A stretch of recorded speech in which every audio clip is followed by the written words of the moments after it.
from every pain point, I think is an opportunity for a business idea. Because if you can't find a solution, there's a potential opening and an opportunity, right? And what I tell my team now with everything, every new idea, is that we're just going to pressure test it, right? And see if there's an opportunity and we just launch it. And so we do the down and dirty. I like reverse engineer it. And this is kind of really bad because I have a marketing background. So I should be working on the branding first, but I actually go and I just develop a product and then I throw it out there. I see if there's a product fit, right? And if there's a product fit, I'm like, oh, okay, this makes sense. Now let's go back and let's rebrand and like really make a big push out of it. Because I think oftentimes, and like what you're taught in school is you got to do a business model and you've got to do like a presentation and do the financials and all that other stuff. Like you've got to see if there's a market fit first. You can kind of do some like rough back of the hand, like calculations to see where you want to be with pricing and like if you can make a profit and what the opportunity is. But at a certain point, you have to just throw it on the wall and see if people want it. Hey, Natalie, welcome back from vacation. I heard you were traveling Europe. I was, yeah. It's always fun going with kids. We went to the south of France. Ooh. Yeah, it's very cool. Because basically when you travel with kids, you're just like transporting yourself into an area where it's less kid friendly and you have all the challenges of traveling with kids now. Yep. It's not really I always say when I travel with my kids, it feels like I'm at home, but just in a different location. Yeah, exactly. Yeah. But it's more challenging because you can't control the environment, right? Yeah. This is true. This is true. Anyways, let's shoot this pod, guys. You ready? Yeah, let's go. All right. In 3, 2, 1. Welcome to the ASOM Pod, where we talk a lot. E-com is the path that we walk a lot. From 4 point of views when we're talking shop. Amir from the agency and Jimmy from SAS. John has an Android, but give him a pass. Cause he's an operator building brands like a carpenter. And that's Brian, he is the marketer. Like I said, this the ASOM Pod, where we talk a lot. E-com is the path that we walk a lot. From 4 point of views when we're talking shop. What is going on, guys? Welcome back to the ASOM Pod. We're back with another digital edition, and today we are honored with a very special guest. Her name is Natalie Yoon. She's the founder of DoggyLawn, Bark Potty, Avalon Society, and Lovewag, a true serial entrepreneur with over 15 years of experience. Natalie, welcome to the show. Thank you. Glad to be on. Thanks for inviting me. Yeah, absolutely. And I think you and Amir have a long-term relationship. You guys have been working together for quite some time. So I have no idea, don't know anything except for what I saw on your website. I'd love to just hear the story, and we can start there and say, how did you get started 15 years ago? It sounds like DoggyLawn was your first one, and I'd love to learn where that idea came from and kind of hear your journey. Yeah, no. So DoggyLawn came about actually by happenstance. I had actually left my corporate job for another business idea that I was going to do with a friend, and it didn't work out pretty quickly. Like it crashed and burned. And then I was in this moment of like, oh my God, I just quit my job, like a very good, lucrative job. And, you know, I don't have anything else. And my husband, who was my boyfriend at the time, said, you know what, you always have all these business ideas. Just now's the time. Put all of them in the works and then see which one gains the most traction. And so DoggyLawn was one of them. He actually said that one wasn't going to do well.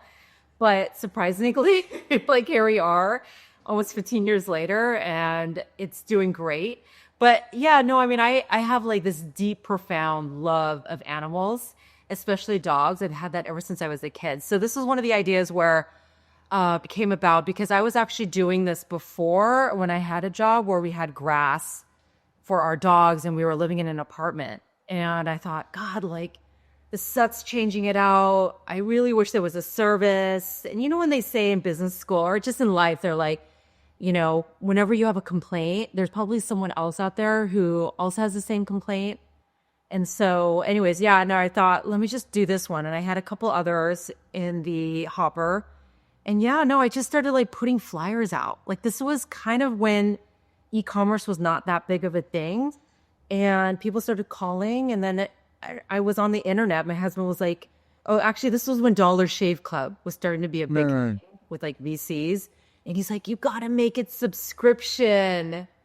And I was like, what? But I did it. And then I was online and people started finding me. I wasn't even advertising. And then it just kind of like started gaining traction and it was amazing. And we just kind of kept growing month over month. And then that spawned Bark Potty because we were like, oh, well, you know, I wish there was this other product that had this and this. And then after that, like we just kind of kept coming up with other ideas because I'm just like an idea person. That's just who I am. And so I know my team hates it. What did you do in your corporate job, Natalie, before you jumped into becoming an entrepreneur? I was in marketing doing food. Okay. Yeah. So actually this kind of was the best kind of like career timeline because in my last job, I was managing, you know, like some brands, but it gave me like a really good comprehensive overlook of how to manage a small business from like all the different cross-functional teams working with like finance, manufacturing, different agencies, looking at the P&L, and then rounded out with like my MBA. It was like the perfect world. So I think it like prepared me for managing a business really well. So question for you, Natalie, and I think a lot of probably people that make the leap go through the same thing. You make the leap, get with your friend, you guys completely failed right off the bat. That had to be discouraging. Yeah. So get with your husband, a little bit of words of encouragement, you guys align. I mean, what was their process? What would you tell somebody like they give up a safety net, a safe job, leave corporate world, and the first thing they do doesn't work out? Like, what was their process like? Okay, I think it's like, is it like an AA where like there's the 7 steps of like recovery or grief?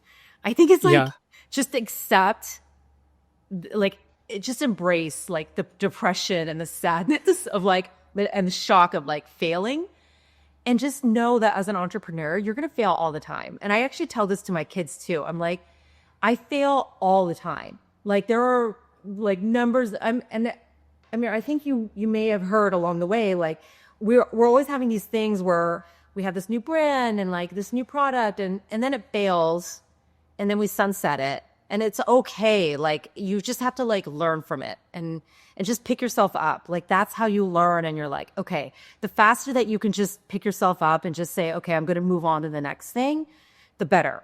Like don't wallow in your misery as much as it sucks, you know?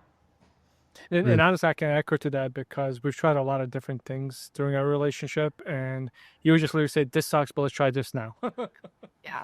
Yeah. Especially nowadays because there's so much, I think with like e-commerce and AI, like things are just moving even faster. I just can't even believe it, like compared to 10 years ago. So everything's changing. The idea that you had yesterday, by the time you launch it, someone else may have, you know, launched with something. But so you just have to be like really adaptive and just move really quickly and pivot. I mean, and you were a little bit of a pioneer in the subscription space. I mean, what was it? 2011, you started DoggyLawn. Yeah. I mean, obviously the Dollar Shave Club was kind of the golden child in that space at that time. You're getting a recommendation to do subscriptions. I mean, even the transition, like, were you like, how did you validate it? Like, how did that work? Oh, I'm going to sell grass and I'm going to make money. Okay. So here's the thing that I've learned over the years is that I have an idea. It's a pain point. From every pain point, I think is an opportunity for a business idea. Because if you can't find a solution, there's a potential opening and an opportunity, right? And what I tell my team now with everything, every new idea, is that we're just going to pressure test it, right? And see if there's an opportunity and we just launch it. And so we do the down and dirty. I like reverse engineer it. And this is kind of really bad because I have a marketing background. So I should be working on the branding first. But I actually go and I just develop the product. And then I throw it out there. I see if there's a product fit, right? And then if there's a product fit, I'm like, oh, okay, this makes sense. Now let's go back and let's rebrand and like really make a big push out of it. Because I think oftentimes, and like what you're taught in school is you got to do a business model and you've got to do like a presentation and do the financials and all that other stuff.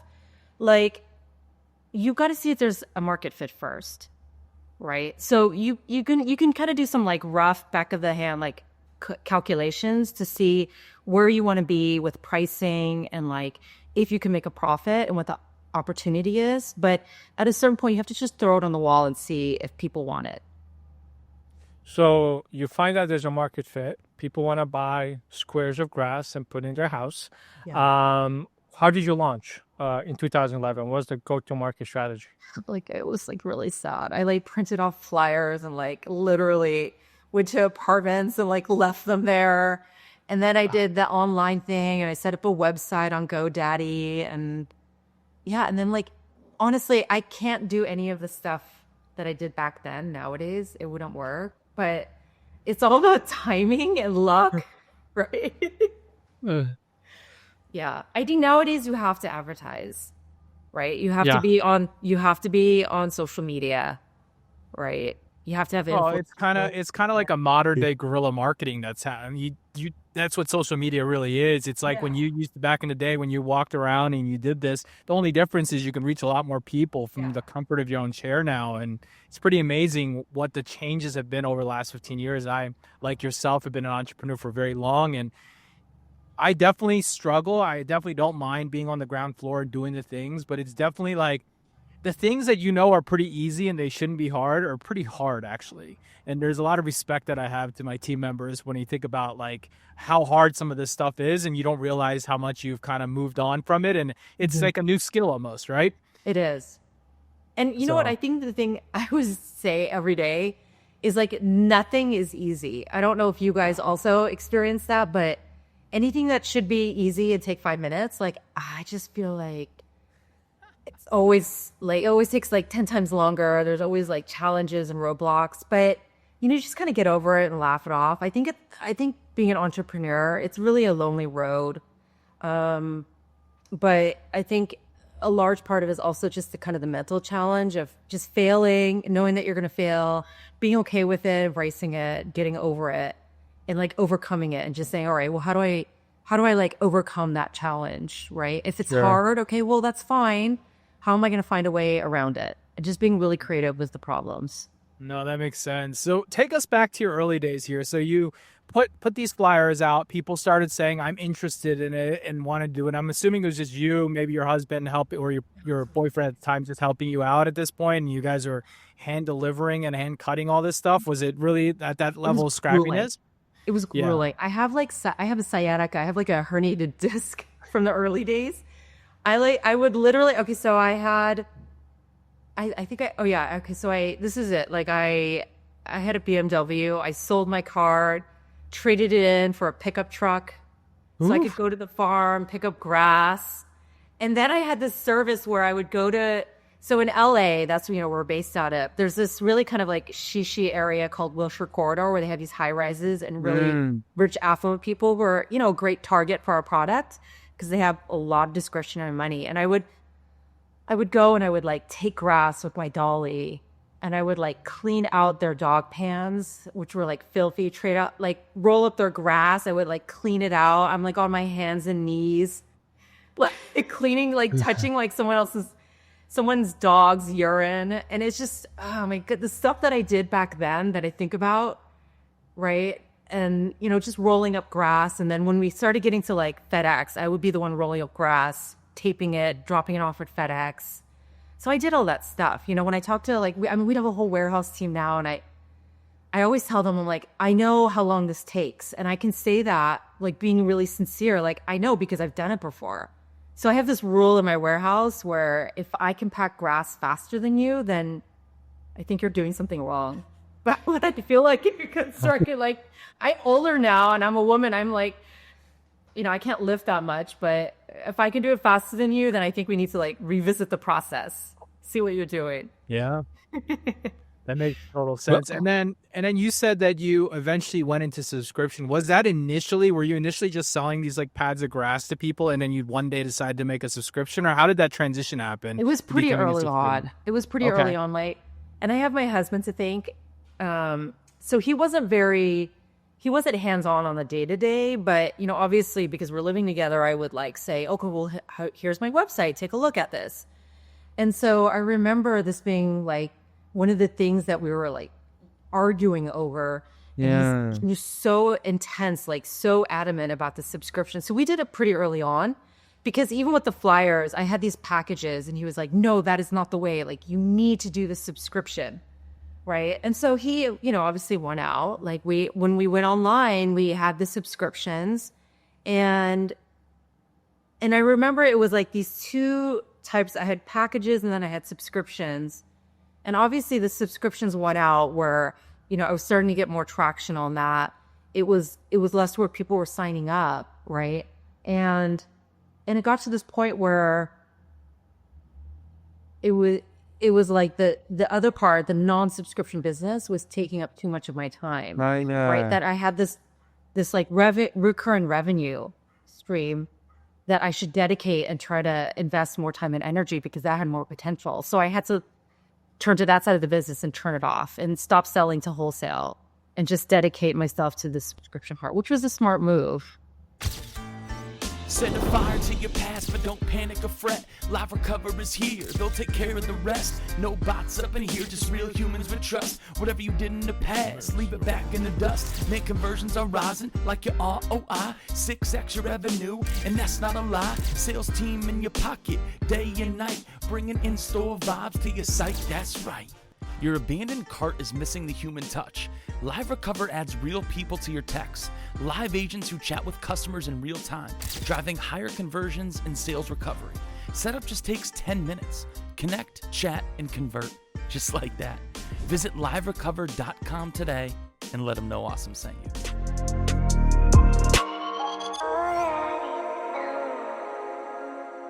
Yeah, I mean, 15 years ago, I mean, as you mentioned, besides Dollar Shave Club, I mean, it was kind of new and revolutionary to have subscription services as everyone was just trying to kind of figure it out in the early days. And I feel like that took a while until maybe peak COVID, I guess, probably is the time when the peak of subscriptions really took off for a while here. So very cool. And then so it's during those 15 years, it sounds like you went through a lot of brand, not only brand changes, like you were growing businesses, but like a true serial entrepreneur, you were launching new businesses. And in the beginning of this show, before we even started recording, I mentioned some names. You're like, yeah, and those are moving on and we've got some different ones. So how many businesses, can we start there? Like how many have you launched and how has that success and failure ratio been?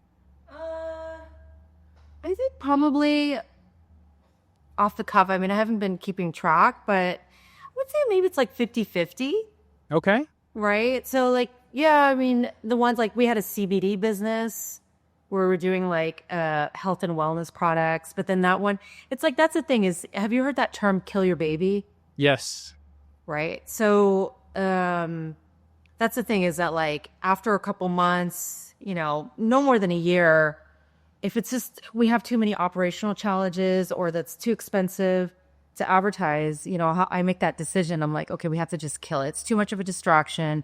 It's not gaining the same amount of traction. It's going to be a long uphill battle. And I think that's the thing is that like just getting better at and faster at recognizing when to kill the baby is good. But yeah, we've done the CBD thing, the health and wellness.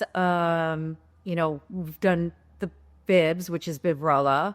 What else?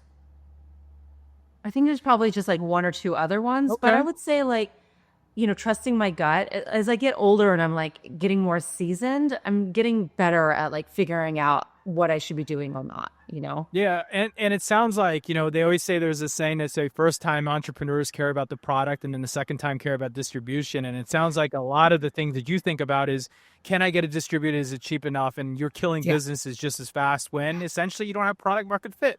That's probably what it sounds like, right? It's like too expensive, doesn't make sense, or whatever the dollar figure financial sense was. And that probably comes from your old marketing background, just kind of having that thought, probably living the LTV to CAC ratios and living in all those kind of dollar things, probably made you financially smarter than the average entrepreneur just because of that background. Yeah. So, and I know we're always learning, like it never ends, right? Like we're always learning, you're getting better and better. So what does the growth over the last, 8 years looks like, 11, 12, 15 years, I guess, look like? How did DoggyLawn progress? Like, tell us the story of like, and you don't have to give us exact details, but like, what were the milestones that you kind of achieved over those 15 years? I mean, I would say like, to put it kind of on a very high level, I would say the growth of DoggyLawn and all of our brands have been very steady, but like, there's been steady growth. And some of the things that people have talked to me about is like, oh, you should go offer, to get like VC backed. And I always get emails all the time about people saying like, do you need investment? But this goes back to, my husband and also my partner, like as a founder, he had been in that world as well, in the tech world. And in fact, in gaming, very familiar with how the VC game works, and was very adamant early on about how we shouldn't go out for funding, because really what happens is it sounds amazing, right? Like you're getting all this money and to be able to raise a couple million is really impressive, right? But it changes the game of your business and how you even approach it, because no longer are you looking at profitability. You're looking at, how do I get the most users at any cost? CAC, LTV doesn't really matter as much as growth does, right? And just scaling as quickly as possible. And so for us, that wasn't what we wanted to do. And the other thing too is that like you're always beholden to the investors, right? Because you're having to report to them and explain every single decision. And so like you have those golden handcuffs, and I didn't want to do that. He didn't want to do that either. And we wanted to just keep it like a family business. So that's what we did. So everything that we do, is profitable, but it's, at a sacrifice that we're not growing as quickly as some of those other big companies like, what is it? Ollie or, Sunday for Dogs. But you know what? Like, I'm okay with that. We're profitable, right? We have like a cool, awesome team that's small, and we're turning out products that our team believes in, and it's fun. There's no pressure except the pressure that we'll put on ourselves, which is really nice. Not having a boss. Of course. Yeah. No, and I think that's what everybody wants. And obviously funding can make things accelerate or not. But it sounds like you took things where you're being really reasonable, smart, and that's why it may have taken you a long time. But this is that whole like overnight success thing. It took you 15 years, and it'll continue to go on as it sounds like you're serving a need and so forth. I have a question. So you launched this thing, and how long did it take you before you had your first competitor? Oh, you know what? Ironically, it was like pretty early on. Okay. Right. And so I think here's the thing is that like, when you think about, like you think about the frozen yogurt business, and there's just like so many other people coming up with the ideas at the same time. Sure. So I had competitors, and actually I had competitors even before I started. Okay. Right. Because but they were doing it differently, right? They were delivering, but they were hand delivering. Right. And it was a very local thing where they were only servicing certain areas. And there were pockets of these types of businesses all around the US. Not a lot, as you can imagine, but there were some. And then, basically the model of the reoccurring and then going nationwide and shipping it, that was kind of the new thing, right? And those are high barriers to entry. So not a lot of competitors, very few. I mean, I think at this point, it's just basically just a small handful of us doing it. No, it's a very niche business, no doubt. It's also not sexy. Well, we just did a boring business pod last week, and guess what? Boring businesses are great. I mean, that's what we're really learning at the end of the day. And yeah, you're right. Like I collect dogs. But no one wants to get into it, Jimmy. They all want to do like the sexy, like jewelry or makeup. But that's okay. I'm all right with it because, someone's got to do it, and we all hate it, right? I mean, I'm a big dog guy too. I mean, unfortunately, my dogs are so big that they probably would never work on something, because I was looking at your sizes. Like my dogs are bigger than the pads, right? And so I was laughing about that, but I thought it was a fantastic idea, because I was like, it is a problem, and it's not just when they're grown up or apartments, but it's just like even as a puppy, I think there would have been a big, help for the puppy training, because you have those gross pads that you put on that they always miss, of course. And so, but on grass they never miss. So it makes sense. Right. What was the process for you? Like, obviously everyone is doing it locally.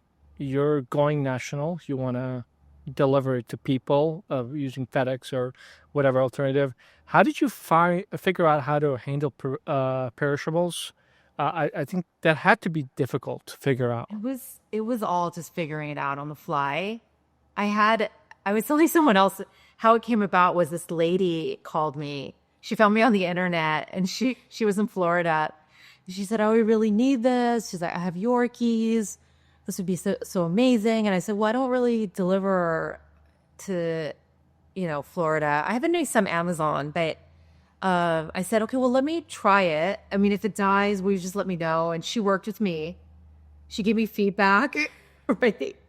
But it's those things, right? You just, as an entrepreneur and just in life in general, you have these opportunities where you meet someone and you're like, no, why don't we just try it, right? And then you just work it. You just try to see how it works. And she got it, and like she called me and she told me how it looked and sent me pictures. And then we kind of we went about where we revised how we packed it, each time we sent it to her. And then when we realized that, we're like, oh my gosh, we can do this. Then we started kind of broadening our network and realizing, oh, there's more opportunity. We can go the whole United States. Talk about like a epitome of listening to customers. Yeah. Yes. And if you don't do it, you miss out a huge opportunity, which like really DoggyLawn was built on and really grew on is the subscription-based business going national. Right. That is so cool. I would say like a lot of our businesses are from customers. Like I'll read the reviews and I'll like look at their feedback. Like another one of our products, actually Kitty Lawn, which I totally didn't even mention, Jimmy. It's like another brand. But like that came about, it's I'm sensing a trend here, by the way, from all your companies where you kind of fall into. You like things on the floor, I've decided, first of all, right? Like everything you're selling, mostly it's on the floor or protecting things from falling on the floor. It's on the floor, and it's quite honestly, I think it's like having to do with like potty care. Well, when people ask you what do, do you tell them you're just in the pet business, or you're like, I'm in the potty business? How do you look at that? I don't know. It depends on how much I drink, but right. If I'm a little tipsy, I'll say I'm the potty queen or whatever. But no, I usually just open up with like, oh, I'm in the pet business. Yeah, makes sense. I would love to say that I turn poop into money. I would love to say that. Oh, geez. Awesome. So, I mean, obviously, you're listing out brands that you forget that you even have. A great problem to have. Yeah. How do you manage it all? I mean, I'm on my side. I know how you operate. I've been fortunate enough to see that behind the scenes, but I actually don't see the details because there's a lot on the table that you do day to day. Yeah, there are. I mean, I have an amazing team. I think I mentioned that earlier, who are kind of like-minded. We're really excited about the growth of the company and the new products and just how it's different. It's not like run-of-the-mill, same thing every day. We're always doing something new, and there's opportunity. So I think having a team who's excited about the potential of the things that we do and the growth. And then also we lean on a lot of like outside help to assist us in the growth.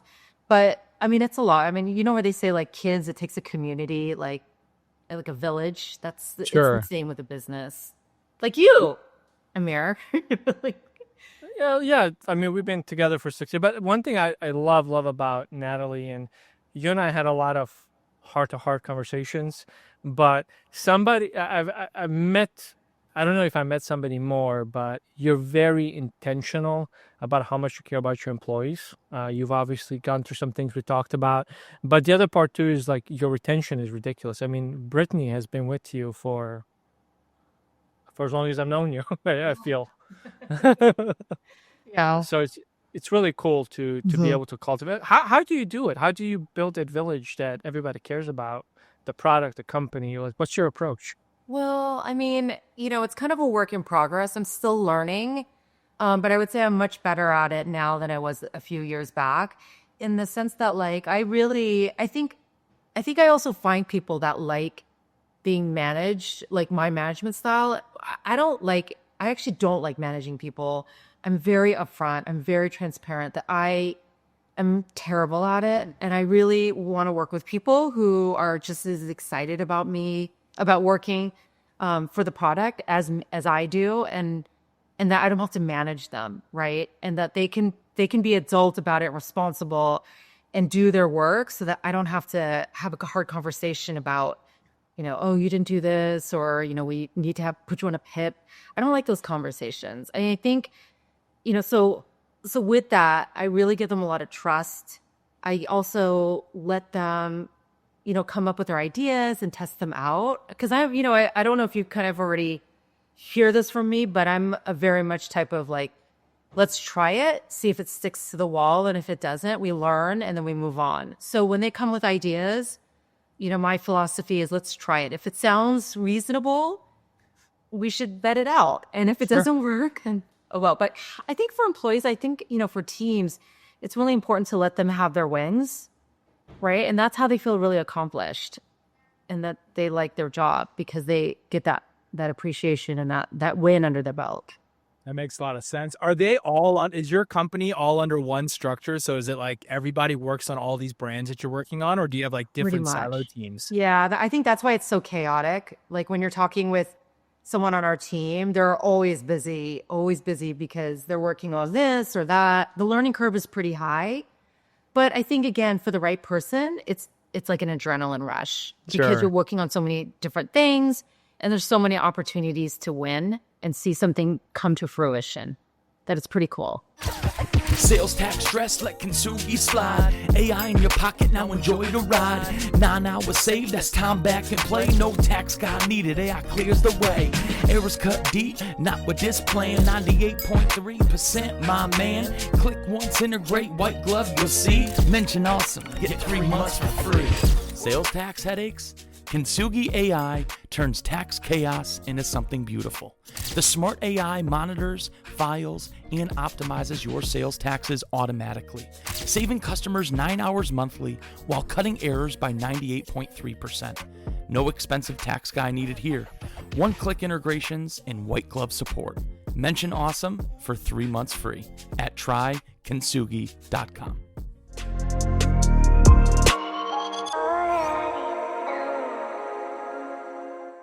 Yeah, no, it's interesting because, obviously looking at the brands, they have enough like connection between each one of them, right? There's either a niche or reason or whatever. But I was trying to understand, like, are you operating all these several teams or you've gotten really focused? So you're basically doing everything that every entrepreneur guru tells you not to do, which is they always tell you to focus on one thing. And you're here just proving that wrong by going off and launching multiple things. But again, you understand how your brain works and what works for you. And that probably keeps you excited because I'm sure if you were spending 15 years just working on one product, it'd probably drive you crazy. It sounds like. It would. In fact, I had a team member who Amir's really familiar with, and she was great. She had been with me for like 5 or 6 years, but it got to a point where even though we were coming up with new products, that she eventually got bored.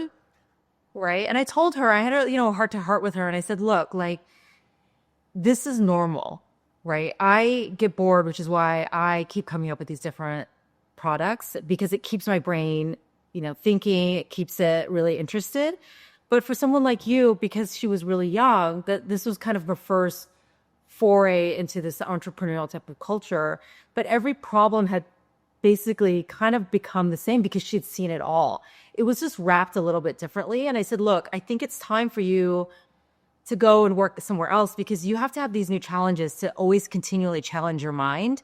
And I said, like, it has to be in like a different sector or different like industry or different vertical, but just even having a different company that you're working with, like the culture is going to be different. The way they approach the problem is going to be different. And it's going to make you so much of a stronger employee, so that you can continue on that career path that like this is the best thing for you. Right. And so she agreed and now she's doing great. She's like working on something that really interests her. But yeah, like that happens. Yeah, I mean, I think that's all part of a good story of anyone who's hired anyone. I mean, what's our goal is to take a person, nurture them, make them better, and then move them on to that next step to further their own career, right? And when you start to understand, and it sounds like you've gotten there too already, is that, your team or employees that you're hiring, that's your goal. Your job to them and how you provide them a service is literally bringing them up and carrying them forward and then move on. It's kind of a weird, like lonely, sad skill because really it's is. like, everyone that gets really good is eventually going to leave you. They're eventually going to go start their own business like you might have done it, or they're going to go get promoted and go look for a new interest. And eventually they get bored of you. And that's kind of part of the gig. So like it's really hard to keep them entertained. So I totally understand that, but it's also something that I think all good entrepreneurs understand and realize as a good manager ultimately too. Right. Yeah, it's a lot of people managing, isn't it? One thing that I really liked is, and I appreciate it, you actually made me part of this conversation a couple of times. And one thing Natalie did right away, the first question was, how do I help that person find the right path and the right decision? It wasn't like, what's the best thing for us at the moment, everything. She said, we're going to figure it out. We got this. And Natalie always has it. But it was like really cool to see you take the opposite perception, where I think when I talk to a lot of founders, their reaction is like, what the hell, they want to leave? Why are they not happy? Why are they not that? Where you kind of embraced and said, how can I help them and be part of the decision to make it easier, which I thought was really cool, which I also hate the reason you hate the word, or use the word manage. I think you're a leader and you don't realize it, whether it's with my team or with me or with your team. I think you have this like subtle way, direct way of telling people what you want. And it's either like you can do it or you can't do it. I mean, we even had a conversation like, did you outgrow us? And it's like, no, let's talk about it. Let's realign. And you were really direct in what you needed. And knock on wood, 3 years later, here we are. Thank you. That is like the nicest compliment. But I have one thing. I don't even know if I'm subtle. I'm very transparent. I'm very like in your face. Like, we need to have a conversation. But you're not a jerk about it. You're just like very honest. Like, hey, this is where I stand. Yeah. Can you meet this? And I think that's in my opinion, the best way to operate, because there's really no guessing. Again, it's like a learning curve, because I hate conflict, which is again why I'm like, when I hire people, I'm very transparent when they first start. I always say like, I don't like conflict. I don't want to have a hard conversation with you. I pray that you're going to hit the ground running, or that you will, and that you're going to be a great employee and love it here and do great work. But, yeah, I mean, you give everyone your trust until they choose to lose it, which is, I think, great. Except when you were interviewing me for 3 months before pulling the trigger on us 6 years ago. I know, we learned some badly before we met. Amira, it was so bad. I mean, we meet so many, I don't know how to say this, but it's really unfortunate. Like being an entrepreneur, you meet so many people along the way where they're not genuine. They are like selling you, snake oil, and it really burns you. I know.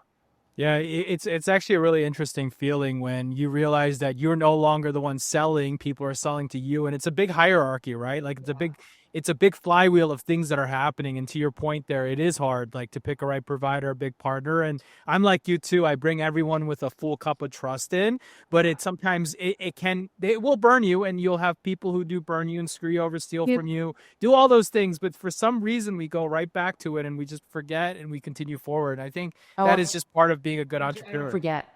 Oh, you don't forget. Okay. Well, I forget. I tend to just let it move forward, and the past be the past, and I like things. As my husband likes to say, it festers forever in my brain. That's amazing. So is your husband now like working with you? Are you guys partners in doing this stuff, or is he still? I mean, he's always been a partner. He didn't pay me to say that. Okay. But I'm just kidding. No, he on the day-to-day, that's what I do. And then he does training actually, because he's really good at talking with people. So he'll talk to our customers who need help. He still does that. He'll take any call and he'll talk to them, however much help they need, he'll do it.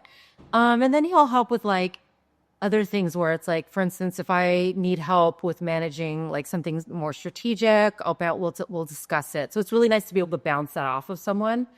But on the day-to-day and a lot of the bulk of it, I would say, is me. Because, again, I was trained in that at my last job to run the business, and like just being able to just keep all of that straight. That's what I really excel at. Whereas for him, he's really good at kind of like these strategic higher level, but in a different way. So that's the other thing too, is that I always tell our team, we have to play to our strengths, not our weaknesses. So as soon as I find someone's weakness, sure, I don't try to make it better. I mean, we'll talk about it, right? But in certain things, I'll say like, well, you need to improve that. But I don't drill it down to it, or See, here's the thing is I think that like in the corporate world, they'll say, here's your strengths and weaknesses, and you have to improve on your weaknesses, even if it doesn't make sense, just because they want to do that on the performance evaluation to show that you've shown improvement. But like my philosophy is that, look, I really feel that you have to play to everyone's strength. You have to find out what that is and then kind of pivot their career to that, because then they're really going to feel like they're doing a great job because that's their strength, right? So if someone is not good at managing people, then we try to a certain extent to get them to improve it. But, I don't, keep going at it until they feel really bad about themselves and then quit. We're like, okay, well, you know what? Maybe we do this and we focus on this instead. Yeah, and that's good advice. Is just like a general leadership advice to a lot of people you're listening to. I mean, look, we all suck at things. I think this is like one of those like self-awareness things. And when you know what you suck at and you can put great people around you that can take care of what you suck at, you should do what you're great at, because really, a lot of entrepreneurs, and it sounds like you probably are too, we're really good generalists, but like we're really good at like one or two things, and a lot of the things we're just like okay at, but we're just willing to do them because someone has to do the job. Like that's how I look at myself, and I'm like, I'm not that great at many things I do. I just do it because I have to. And then there's the things I know I'm great at and I should be spending more time on it, but we as entrepreneurs also struggle to let go of control and let go of different things. And it sounds like you've over the last 15 years have really figured yourself out a bit, and that's helping you kind of develop the people around you too. Mm-hmm. I find that a lot of people, a lot of couples, Natalie's husband's name is Zach, very, very smart guy. I talk to him maybe once a year when something big happens. She brings him on a call. You guys been doing this almost, I think next year is going to be 15 years. Yeah. How do you guys do it as a couple? I mean, because it's like, most people can't do it. Okay, let me just say this.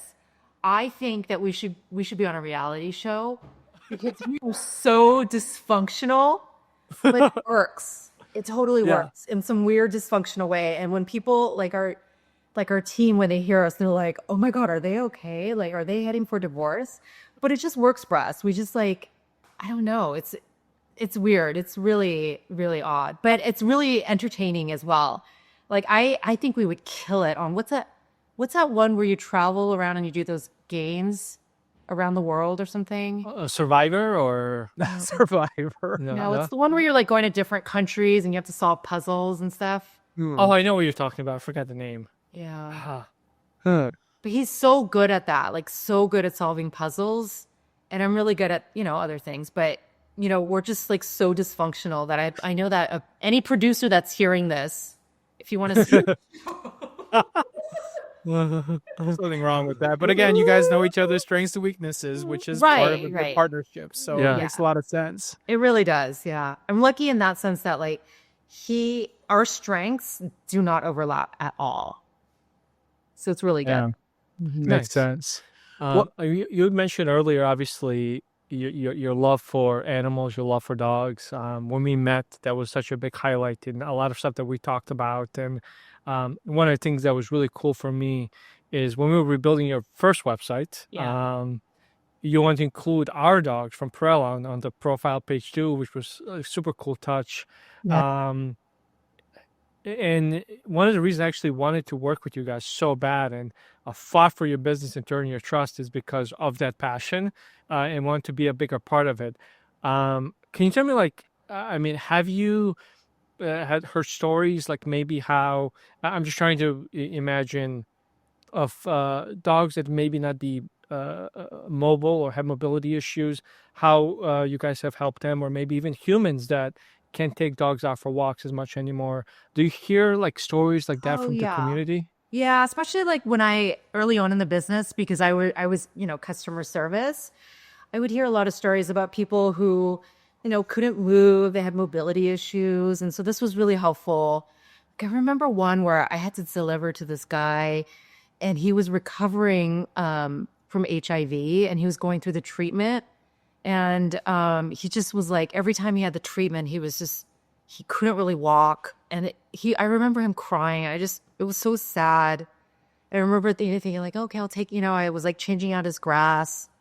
And it was just, times like that where I'm like, oh, this is really, amazing that even though this is like a business for dogs, that like it's having an impact on this person, right? And then we also hear all the time about dogs who are in their senior, stage of life, and they're having like mobility issues as well, or they're having just like incontinence. And it's really hard, like those last couple years, right? Because the dog doesn't want to do that. They just want to please you. They just want you to be happy. So obviously, like when you're cleaning up, like you're like, even if you're not saying anything, they can like feel the vibe of like the displeasure of having to clean up. And so having something that they can go on, that they don't have to walk up and down the stairs or the elevator, like, is really nice, because people will say that in their reviews. So that's really nice. Yo, OmniSend is back with some new swag. AI is now in the mix. Yeah, you heard that. Smarter and better. Let AI decide. Personalize every line. Take your brand worldwide. How about 24/7 support? MJ of basketball, but email to sports. So sit back, relax, watch the magic unfold. Let the folks at OmniSend get your story told. Tired of staring at blank pages? OmniSend AI doesn't hit you with writer's block. Their new AI writes your emails, personalizes content, and builds customer segments instantly. Just whisper who it's for, and AI figures out the rest. Join 125,000 users already winning with OmniSend's email, SMS, and push notifications. Backed by 24/7 amazing support, visit omnisend.com today. It's kind of like wonderful and I guess sad. I remember years ago we did a survey. We're trying to figure out, why do people buy DoggyLawn, kind of having a reassessment. And one of the big things was that people want to train their dogs, makes it easier for training and things like that. And there's just that part of the life cycle. But I actually never thought about it until now, that there's a potential reintroduction to DoggyLawn at the end of life for ease and care, which is kind of full circle, kind of sad but nice. Yeah. It's nice to bring that comfort. Yeah, absolutely. I mean, I've always loved animals, and just ever since I was a little kid, I've always, begged my parents for dogs, and actually, Amir, I don't know if I haven't had a chance to tell you this, but I've recently become a cat person as well. So I didn't know that. And I'm just realizing, actually, I just love animals. They're just so awesome. But, anyways, just having a product for cats now has been amazing. I just love learning about this whole cat personality thing. They're so different from dogs. But it's just like an amazing space. I'm really lucky to be able to have products for animals. You have a product for rabbits too, right? Yes, you could use the grass for the rabbits, but there's this thing where it was this like viral disease that was going around. So we stopped selling it, like positioning it to rabbits, because again, like, I care about people's pets. And if there's any chance that we're selling something that could be harmful, I was like, I don't want that hanging over my head. I don't want that karma. Like, it's not worth it. So we stopped doing that, Okay, I was just also curious if you were going to get a rabbit after the cat. I thought about it. I thought about it. If you ask anyone on our team, I'm always like, well, what animal could we have at the office too? Yeah, I was going to ask you, do you have an office animal yet? I mean, that's when it gets real legit. Well, I told my team like yesterday, no joke, that to be prepared, because I was gonna adopt 2 cats for the office. For the office? Like office cats? Yeah, makes sense. Yeah, because we had a warehouse cat, and then I accidentally lost it. And so then we got a new cat, but my husband won't let me forget it. But anyways, I just loved having a cat around the office. When you're typing, they like, come and they're in front of you and like curious. Finish your email for you. Yeah, it's pretty awesome. It's a different vibe, but I get it. So now, you know what? I mean, there's so many like cats in the shelter, so I would love to get some cats. So speaking of that too, I know you've been always involved with shelters and supporting shelters and things like that. I actually read recently, it's kind of sad. There's more and more animals going into shelters, unfortunately, due to people's economic situations. How do you guys support shelters to this day? I know you've done it for the past 6 years, but if you want to kind of share that as well. I mean, we're actually working with a foundation right now, the LaBelle Foundation, where we're doing kind of a partnership with them. We're giving them like product to fosters, and then we're also giving them, kind of like exclusive discounts to people who've gotten a dog through the foundation, and then also giving them, in-kind donation to use at their foundation. So, I always love doing that. And even like with Bark Potty, we're part of 1% for the planet. So I always just feel like it's really good to do that. I feel like, just taking a moment to stop and say like, well, how can I give back? Because we're in a lucky position as entrepreneurs to be able to do that, right? And say, how can I give back? Kind of looking back, whether it's DoggyLawn, Bark Potty, any of these brands, or maybe yourself and Zach, like, what do you guys think you guys would maybe do differently looking back? Like, is that a loaded question? Besides hiring us way ahead of time. Besides what? Besides hiring Prella way ahead of time. All right, I wish I could have you roller up. I guess the better way of thinking about that question is, if you were to talk to Natalie 15 years ago, after everything you've learned, what kind of advice could you provide her to maybe have a smoother transition through the 15-year journey?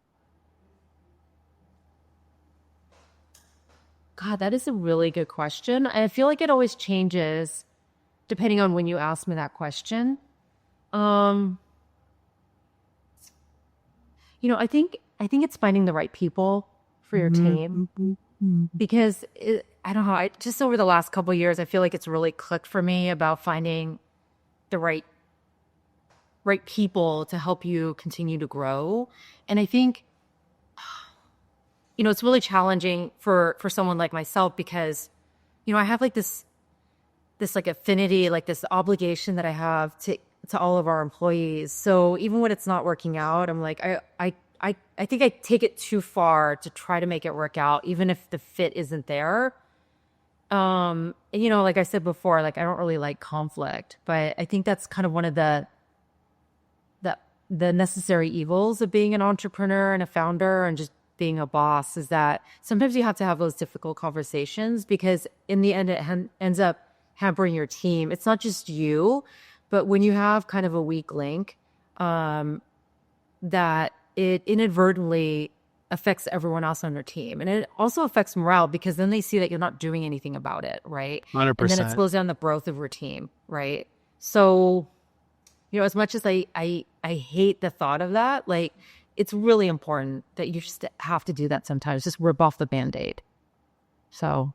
No, that's definitely a true fact. I mean, as many businesses I've been involved in, it's the hardest thing to do, and it's really hard as an entrepreneur especially, but eventually you just understand this is the way and path forward, right? No matter what you have to do. So yeah, very cool. Well, Natalie, as we're kind of wrapping up the show, what are you working on today? Like, what's the future look like? Obviously cats, but are there cat brands coming out? Like, are you guys just continuing to double down on what you guys are working on now? Where's your focus at right these days?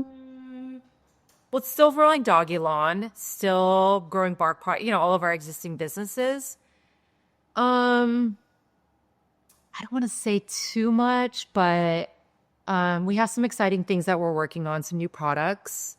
And I think just like also working on our existing brands and kind of giving them some like much needed TLC, because that is the thing, like I am spread kind of thin. Like, remember how you said before, like you have to focus, and so our thing is that we just are like all over the place. So putting in a little bit of more focus on our existing brands to make sure that they keep growing. I wish I could, I wish I could tell you later when we're Yeah. No, you can tell us off the recording, but it sounds like you got some exciting stuff going on. We do. I mean, as someone who launches new stuff, I assume you have great ideas going on right now every day of things that you're looking at. So very cool. And are you going to continue just subscription only businesses? I mean, I think what I was looking at, most of your businesses are subscription today, and you just love subscription businesses, huh? I mean, it really makes a lot of sense. I mean, I tell a lot of entrepreneurs and friends that if there's a way that you can encompass reoccurring revenue in your business model, it really helps. right? Because the cost to acquire a customer is so expensive nowadays, especially with Meta, that having a larger LTV through that reoccurring subscription really helps. It's a game changer for your business. No, that makes a lot of sense. For inspiring founders, I think it's especially true for women. I think the hill, unfortunately, is steeper still today to find a company, to raise money, whether it's talking to yourself or whether it's talking to somebody that's ready to quit that corporate job. What would you tell them to do first? What's your words of advice? I say, don't quit your job yet. I say, don't quit. Just try, like where I said, just throw it on the wall first, see if there's a market fit. So here's the thing is that the first thing about being the entrepreneur is like, you're going to have to work crazy hours, right? Because someone has to do it. Don't quit your day job. Do your other business idea at night, right? And then see if you can launch it, if there's a market fit, and then grow it until you know that there's an opportunity to grow. And then once it gets to a point where you can't manage your daytime job, I mean, you'll know when it's time, because you're like, okay, I see the potential opportunity. If I just put all of my time into this one thing, it'll grow. And so that's when you need to take the leap. But because you need that runway. You need to be able to survive and absolutely pay your bills. I love it because a lot of people just say, quit your job and focus 100% on it to make it happen. I agree. I mean, I tell people all the time when, I got into entrepreneurship, I did this thing during the morning, and at 5-6 o'clock, I would go drive Uber. And I drove Uber to pay my bills, and I put everything to payroll and everything else. And I did that for 18 months until I was like, okay, I can stop now.